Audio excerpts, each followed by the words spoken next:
Okay, ready? Chronicles of Narnia. We're in book 2, The Lion, the Witch, and the Wardrobe. And we're in chapter 10, The Spell Begins to Break. Okay. Gotta make sure you can hear me. I got this doodad. Okay, remember, Edmund has told the witch everything. And now they're back. We're back at the Beaver's house. Chapter 10, The Spell Begins to Break. Now we must go back to Mr. and Mrs. Beaver and the 3 other children. As soon as Mr. Beaver said, "There's no time to lose," everyone began bundling themselves into coats, except Mrs. Beaver, who started picking up sacks and laying them down on the table and said, "Now, Mr. Beaver, just reach down that ham, and here's a packet of tea, and there's sugar and some matches, and if someone will get 2 or 3 loaves out of the crock over there in the corner." "What are you doing, Mrs. Beaver?" exclaimed Susan. "Packing a load for each of us, dearie," said Mrs. Beaver very coolly. "You didn't think we'd set on a journey with nothing to eat, did you?" "But we haven't any time," said Susan, buttoning the collar of a coat. "She may be here any minute." "That's what I say," chimed in Mr. Beaver. "Get along with you all," said his wife. "Think it over, Mr. Beaver. She can't be here for a quarter of an hour at least." "But don't we want a big of a start as we can possibly get," said Peter, "if we're going to reach the stone table before her?" "You've got to remember that, Mrs. Beaver," said Susan. "As soon as she has looked in here and finds we're gone, she'll be off at top speed." "That she will," said Mrs. Beaver, "but we can't get there before her, whatever we do, for she'll be on a sledge and we will be walking." "Then we have no hope," said Susan. "Now, don't you get fussing, there's a dear," said Mrs. Beaver, "but just get a half a dozen clean handkerchiefs out of the drawer. Of course we've got a hope. We can't get there before her, but we can keep under cover and go by ways she won't expect, and perhaps we'll get through." "That's true enough, Mrs. Beaver," said her husband, "but it's this. "And don't you start fussing either, Mr. Beaver," said his wife. "There, that's better. That's 5 loads and the smallest for the smallest of us. That's you, my dear," she said, looking at Lucy. "Well, I'm nearly ready now," answered Mrs. Beaver at last, allowing her husband to help her into her snow boots. "I suppose the sewing machine's too heavy to bring?" "Yes, it is," said Mr. Beaver, "a good deal too heavy, and you don't think you'll be able to use it while we're on the run, I suppose." "I can't abide the thought of that witch fiddling with it," said Mrs. Beaver, "and breaking it or stealing it as likely as not." "Oh, please, please, do hurry," said the 3 children. And so, at last, they all got outside, and Mr. Beaver locked the door. "It'll delay her a little bit," he said, and they set off, all carrying their loads over their shoulders. The snow had stopped, and the moon had come out when they began their journey. They went in single file, first Mr. Beaver, then Lucy, then Peter, then Susan, and Mrs. Beaver last of all. Mr. Beaver led them across the dam and onto the right bank of the river, and then along a very rough sort of path among the trees right down by the river bank. The sides of the valley, shining in the moonlight, towered up far above them on either side. "Best keep down here as much as possible," he said. "She'll have to keep to the top, for you can't bring a sledge down here." It would have been a pretty enough scene to look at through a window from a comfortable armchair, as even things were. Lucy enjoyed it at first, but as they went walking and walking and walking, and as the sack she was carrying felt heavier and heavier, she began to wonder how she was going to keep up at all. And then she stopped looking at the dazzling brightness of the frozen river with all its waterfalls of ice, and at the white masses of treetops, and the great glaring moon, and the countless stars, and could only watch the little short legs of Mr. Beaver going pad, pad, pad through the snow in front of her, as they were never going to stop. Then the moon disappeared, and the snow began to fall once more. And at last Lucy was so tired she was almost asleep and walking at the same time, when suddenly she found that Mr. Beaver had turned away from the river bank to the right and was leading them steeply uphill into the very thickest bushes. And then, as she came fully awake, she found that Mr. Beaver was just vanishing into a little hole in the bank which had been almost hidden under the bushes until you're quite on top of it. In fact, by the time she realized what was happening, only his short, flat tail was showing. Lucy immediately stooped down and crawled in after him. Then she heard noises of scrambling and puffing and panting behind her, and in a moment all five of them were inside. "Whatever is this?" said Peter's voice, sounding very tired and pale in the darkness. I hope you know what I mean by voice sounding pale. "It's an old hiding place for beavers in bad times," said Mr. Beaver, "and a great secret. It's not much of a place, but we can get a few hours' sleep." "If you hadn't brought all this plaguey fuss when we were starting, I'd have brought some pillows," said Mrs. Beaver. It wasn't nearly as a nice cave as Mr. Tumnus's, Lucy thought. Just a hole in the ground, but dry and earthy.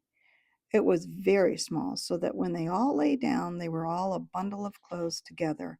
And what's with being warmed up by their long walk, they were really rather snug. If only the floor of the cave had been a little smoother. Then Mrs. Beaver handed round something in the dark, a little flask out of which everyone drank something. It made one cough and splutter a little, and it stung the throat, but it also made you feel deliciously warm after you'd swallowed, and everyone went straight to sleep. It seemed to Lucy only the next minute, though it was really hours and hours later, when she woke up feeling a little cold and dreadfully stiff and thinking how she would like a hot bath. Then she felt a set of long whiskers tickling her cheek and saw the cold daylight coming in through the mouth of the cave. But immediately after that, she was very wide awake indeed, and so was everyone else. Excuse me. In fact, they were all sitting up with their mouths and eyes wide open, listening to a sound which was the very sound they'd been thinking of and sometimes imagining they heard during their walk last night. It was the sound of jingling bells. Mr. Beaver was out of the cave like a flash the moment he heard it. Perhaps you think, as Lucy thought for a moment, that this was a very silly thing to do, but it was really a very sensible one. He knew he could scramble to the top of the bank among bushes and brambles without being seen, and he wanted above all things to see which way the witch's sled went. The others all sat in the cave, waiting and wondering. They waited nearly 5 minutes. Then they heard something that frightened them very much. They heard voices. "Oh," thought Lucy, "he's been seen. She's caught him." Great was their surprise when a little later they heard Mr. Beaver's voice calling to them from outside the cave.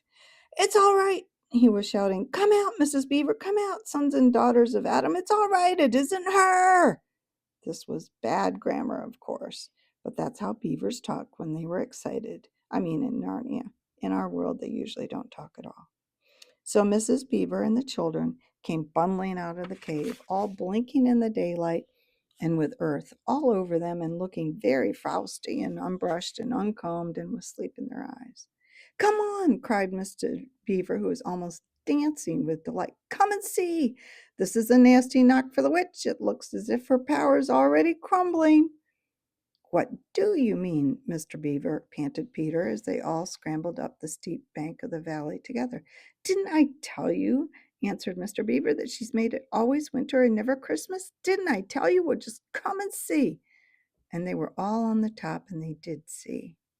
It was a sledge, and it was reindeer with bells on their harnesses, but they were far bigger than the witch's reindeer, and they were not white, but brown. And on the sledge sat a person whom everyone knew the moment they set eyes. He was a huge man in a bright red robe, bright as holly berries.